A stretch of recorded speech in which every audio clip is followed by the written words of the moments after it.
Olá, o canal Pensando Livre inicia hoje uma nova forma de comunicação. Vamos elaborar algumas resenhas em formato de vídeo blog ou vlog, como queiram. E para começar, vamos usar um tema cujo artigo já está publicado. Jesus e Kardec estão realmente obsoletos? Esta é uma boa pergunta. Pois bem, esse texto longo está publicado na Revista Semanal de Divulgação Espírita, O Consolador, de 5 de janeiro deste ano. Então, lá na descrição vai estar o link completo para que você possa também ler o texto. A primeira parte já está disponível no link que vai ser fixado na descrição. Vamos adiante. Antes de mais nada, é preciso você entender o que é o adjetivo obsoleto. Afinal de contas, as palavras mudam de sentido. No nosso caso, os dicionários indicam que é a coisa que está ultrapassada, sem uso, está distante da moda atual, que se encontra fora de uso, arcaico, antigo. Então, Jesus e Kardec são antigos, estão fora de moda? Este é o mote deste artigo.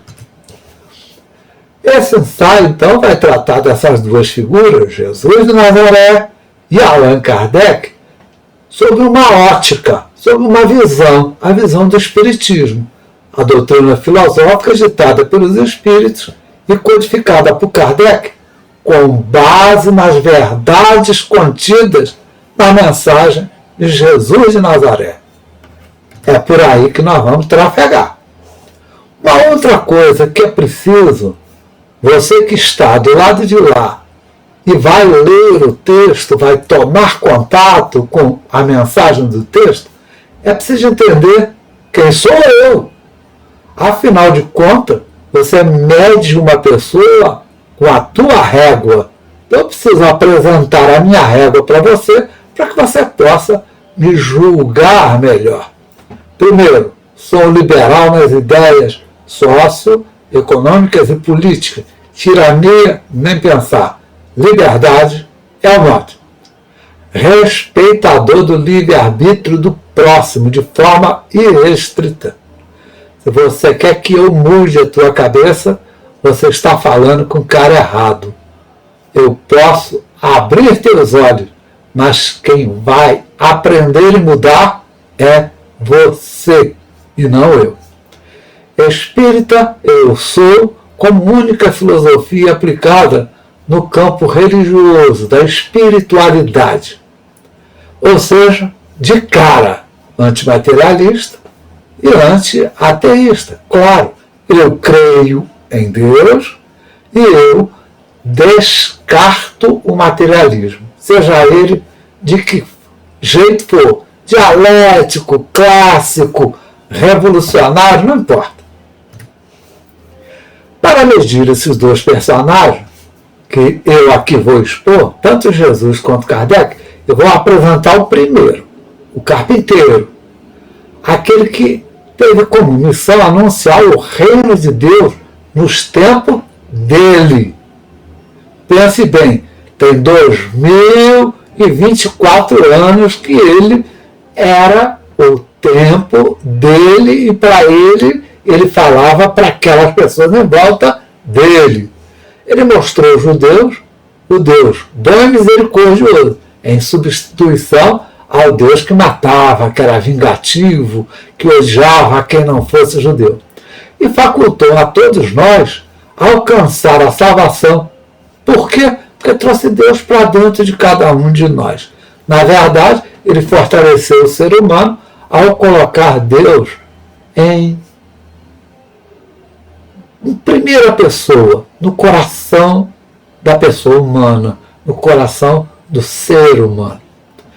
Daí, ele, que era um judeu totalmente completo, praticava o judaísmo, ia na sinagoga, estudava o Torá, ele era um nativo desprezado, porque o lugarejo que ele nasceu, Nazaré, ninguém gostava daquilo lá. Era um buraco danado. Se bem que era lá no alto da montanha. Mas ele conseguia dialogar com Deus e também os habitantes da pequena vila onde morava com a mesma facilidade. Nenhum outro, profeta ou não, teve tanta facilidade para estar com Deus. Ele realizou ações que fez transformações morais profundas na sociedade.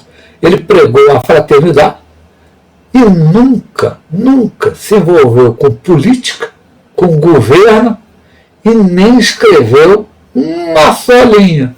E mais importante, não fundou religião nenhuma. É mole? Pois é. Já o Kardec é o pseudônimo de um professor, tradutor e escritor francês chamado Hippolyte Léon Denis Rivail. Ele nasceu em família de classe média, católica, mas foi estudar na escola de Pestalozzi, lá na Suíça, e lá ele tomou contato com o protestantismo e com as ideias do protestantismo. Tornou-se um ativo propagador daquele método de ensino, ou seja, o método Pestalozzi, tão atual até hoje. Foi um cientista metódico, foi um pesquisador de Mesmer, do magnetismo animal, interessou-se pelos fenômenos mediúnicos já tardiamente, em 1854, e com eles codificou a doutrina espírita por meio de obras filosóficas e experimentais, incluindo questões religiosas, éticas e comportamentais do ser humano. Era um positivista, também como eu, antimaterialista, foi perseguido pela Igreja Católica, era normal, ele botou em risco a Igreja Católica sem fundar a religião. Traduziu o clássico para mais de 9 idiomas, era um educador reformista, planejou e aplicou a educação voltada para a democracia, conforme Pestalozzi ensinava. Kardec é contemporâneo de ideias que influenciaram o pensamento do Ocidente, o nosso pensamento, como Karl Marx, Charles Darwin e Auguste Comte, esse o criador da filosofia de ciência positivista, que está em voga até hoje, não acabou não. Viveu intensamente nesse caldo de cultura nos meados do século XIX. Jesus de Nazaré, o ungido, traduzido por Cristo, trouxe até nós a máxima que, em lugar de temer a Deus, de ter medo de Deus, precisamos amar a Deus. E aí, como consequência, amar a si próprio e com este amor, que é capaz de amar a Deus e a si próprio, amar ao próximo. É mole? É antiga? É. Está fora de moda? Está obsoleta? Bom, aí é outros 500. É preciso entender que a diversidade de opiniões, no qual o Espiritismo começou e ainda abre caminho como consolador prometido por Jesus, ele permite que você tenha total, teu pensamento seja livre. O Espiritismo não vai tolher o teu pensamento. Pense e haja de acordo com o teu pensamento, usando o teu livre-arbítrio. Mas não se esqueça, nós, espíritas, sempre estivemos com ataques vindo de religiões, vindo da ciência materialista que não admite sequer a existência do espírito, da espiritualidade, e por conseguinte de Deus, bem carregada com esses preconceitos, que filosofias sem limite nenhum. Junto a isso, a ignorância imposta para o ser humano, que é dominado desde a época de Jesus, passando pela época de Kardec, até hoje. Nenhuma diferença em termos de ignorância. Eu preciso que o povo seja ignorante para poder dominar, levar o povo para onde eu quero. A agenda dos influenciadores, dos formadores de opinião, estão postas na mesa. É simples discordar. Se bobeou, eu cancelo você. É o chamado cancelamento virtual social. Discordou, dançou. O pensamento tem que ser o meu, do woke, do establishment, aquele conjunto de força que, apesar de ter uma larga influência decisória dentro da sociedade, impõe suas ideias.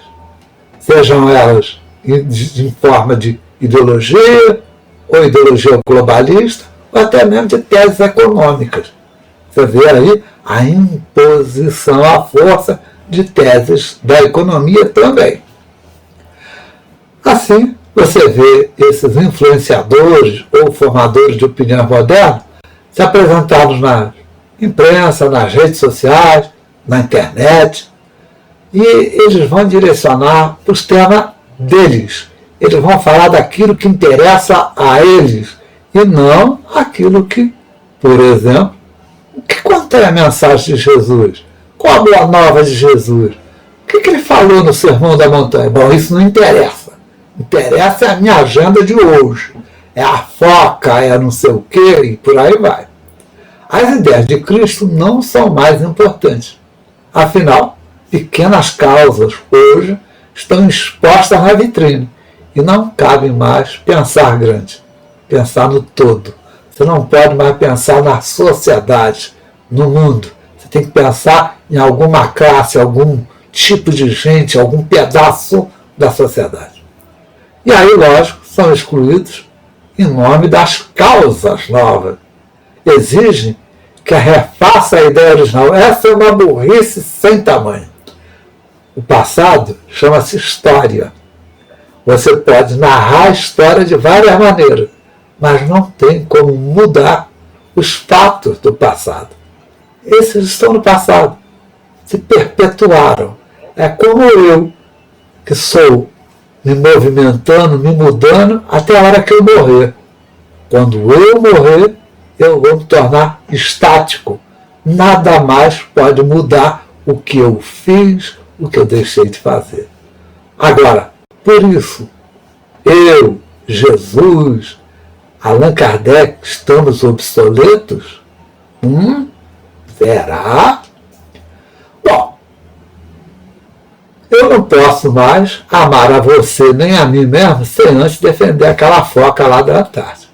Por quê? Porque agora são causas, e as causas são pequenas. Onde é que cabe o próximo nesse nosso cotidiano?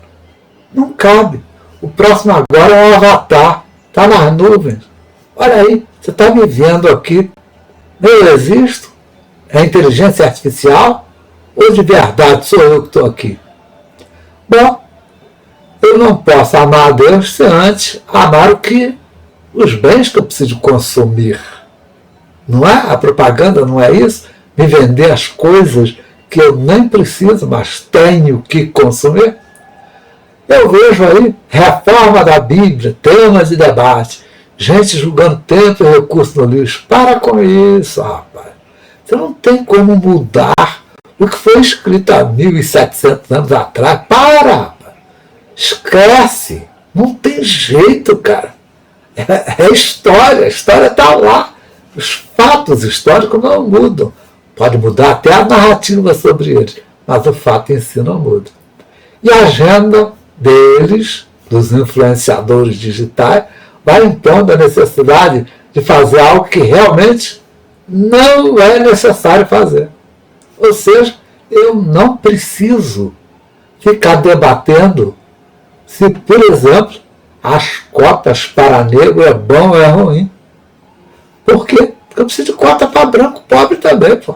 Eu preciso de cota para pessoa humana. Tão necessário que eles aprendam.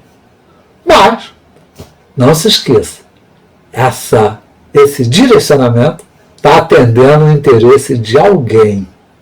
Alguém está ganhando com isso. No Espiritismo, desde sua chegada no Brasil, os movimentos internos e externos tentam mudar o fundamento básico da doutrina que foi escrita por Kardec. Só para você ter uma ideia, em 1860, lá no Rio de Janeiro, já haviam publicações, revistas, jornais, falando sobre o espiritismo. O Kardec tomou conhecimento de um deles e me escreveu lá o seguinte: verificamos com satisfação que a ideia espírita faz progresso sensível no Rio de Janeiro, onde ele conta com numerosos representantes fervorosos e devotados.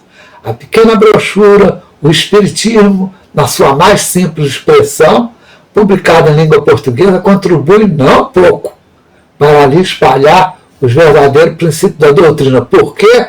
Porque nesse mesmo artigo, que é um pouquinho mais longo, ele está dizendo: olha, aquilo que vocês escreveram sobre o espiritismo não é espiritismo, não tem nada a ver com espiritismo. É a ideia de um fulano qualquer na Europa falando sobre. Ou seja, a gente vive metendo mão na cumbuca desde o tempo do Kardec. Quando a criação do primeiro grupo espírita, o grupo Confúcio, lá no Rio, ele previu nos estatutos da instituição: nós vamos basear nos princípios e formalidades do Livro dos Espíritos e do Livro dos Médiuns. Opa, é isso aí, é. 3 anos depois, eles já acabaram com o grupo Confúcio e substituíram por uma outra coisa, e no programa doutrinário dessa outra coisa, acrescentaram a obra do Kardec, o estudo da obra do Jean Baptiste Rustin, os tal dos 4 evangelhos. Nós somos assim, pô. Nós, brasileiros, em especial, adoramos novidades, estrangeirismo, modismo, mas odiamos estudar o básico. De lá para cá, nesse segmento dos princípios, foi mudando ao sabor dos interesses pessoal, da luta pelo domínio e poder dos grupos e associação, influência externa de outras culturas, de outras religiões, enorme vaidade dos adeptos da doutrina. Vocês não imaginam o que pensavam aqueles que lá em 1904 até 1910 faziam o espiritismo crescer no Rio, no estado do Rio de Janeiro. Eles eram extremamente vaidosos. Um linguajar de um preto velho, por exemplo, jamais seria aceito nas lides daqueles centros espíritas que estavam surgindo. Não, tinha que ser um espírito europeu, de preferência um grego clássico. Jesus foi transformado de filho de Deus para rei dos judeus. Hoje em dia é um revolucionário político na mão de alguns. Kardec não teve destino melhor. Leia o texto onde, nos vários endereços espíritas, eles dizem com toda a letra: nós temos que revisar e atualizar o livro do Kardec. Cara, como é que você vai revisar algo escrito no século XIX, se nós estamos no XXI? Você pode ampliar aqueles escritos, por exemplo, senta, conversa com os espíritos, faz o que o Kardec fez e amplia o conhecimento. Mudar aquilo? Como, rapaz? Você não tem máquina do tempo para ir no passado. Vamos reformar a ideia de Jesus e de Kardec para que elas entrem no politicamente correto? Isso é besteira, rapaz. De sorte a se ajustar nessa agenda atual? Não. Não mesmo. Vamos colocar essas figuras a serviço de ideologias estrangeiras, alienígenas, ao ensinamento de Jesus e à codificação de Kardec? Não. Em especial, vamos nos juntar ao materialismo negativo. É o nosso grande adversário desde os tempos de Allan Kardec. O jornalista baiano Télio de Menezes, já em 1865, botou em funcionamento o primeiro centro espírita, usando, é claro, as obras de Kardec ainda em língua francesa. E aí ele sentiu a mão pesada da Igreja Católica. Pressionou o governo lá da Bahia a não aprovar o Estatuto da Casa Espírita. Por quê? Porque era uma afronta à religião. E aí transformou aquelas pessoas que estudavam o Evangelho de Jesus em criminosas. Isso mesmo, crime. Você acha que o grupo Confúcio no Rio de Janeiro foi diferente? Foi não. Teve gente do grupo Confúcio que foi falar com o imperador para que a polícia parasse de fechar as reuniões deles na marra por ordem da igreja. Mudou? Não mudou não. Agora são influências digitais que faz você fechar um site, um canal do YouTube ou até mesmo censurar pessoas importantes do espiritismo. Para os primeiros, a barreira maior era a língua francesa. O Teles de Menezes dizia: rapaz, o nosso problema é, nesse momento, 1874, preconceito. Eu já falei do preconceito.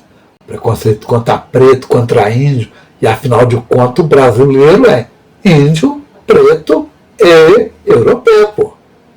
E depois vem os asiáticos também. É uma mistura, pô. Como é que você vai ter preconceito? Não pode, pô. E aí ele dizia que essas novas gerações vão nos trazer amor e a liberdade.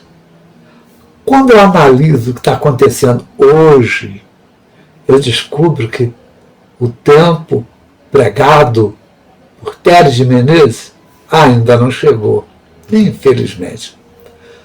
No Brasil, o básico, o fundamental, mesmo sem ser conhecido, estudado, pesquisado, é superado por outras ideias que vêm de fora. No meu caso, eu me sinto um nativo espírita de raiz. Eu lembrei com Kardec que eu, trazendo a nossa pedra ao edifício, o meu tijolinho ao edifício, eu me coloco nas fileiras do movimento espírita. Está lá no livro dos médiuns. Eu exponho ideias próprias que eu tenho sobre o movimento espírita contemporâneo, do qual muitas das coisas eu não concordo, apesar de ter atuado no movimento espírita há 50 anos atrás, até uns 30 anos depois.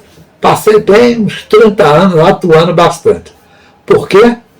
Porque eu não abrirei mão para materialistas e até para espiritualistas que discordam da doutrina dos espíritos. Não mesmo. Como espírita, eu li e releio com regularidade todas as obras do Allan Kardec. São 23. Você conhece elas? Você já leu ela? Tem mais também. Tem a coleção de 12 anos da Revista Espírita. Super, hiper importante. Vale a pena ser lido. Isto é a base do espiritismo. Se você não conhece isso, se você é um leitor de romance, se você assiste só palestras em centro espírita, na internet, em congressos espírita, que é aquele famoso turismo espírita, meu chapa, você precisa rever tua posição e pegar esse livro da obra básica para ler. Entendeu? Bom, vai continuar a publicação lá no site do O Consolador. Então, eu também continuarei na próxima semana a terminar essa resenha de Veloc. Quero agradecer a tua atenção e antes pedir, por favor, se inscreva no nosso canal. Se você gostou desse vídeo, dê o seu gostei. Bota lá, gostei. Por favor, comente, compartilhe. Mas o teu comentário é o que me faz melhorar cada dia mais este canal de comunicação. Se você não gostou, deixe também o seu não gostei. E, faz favor, comente o que você não gostou. Por sua atenção, muito obrigado.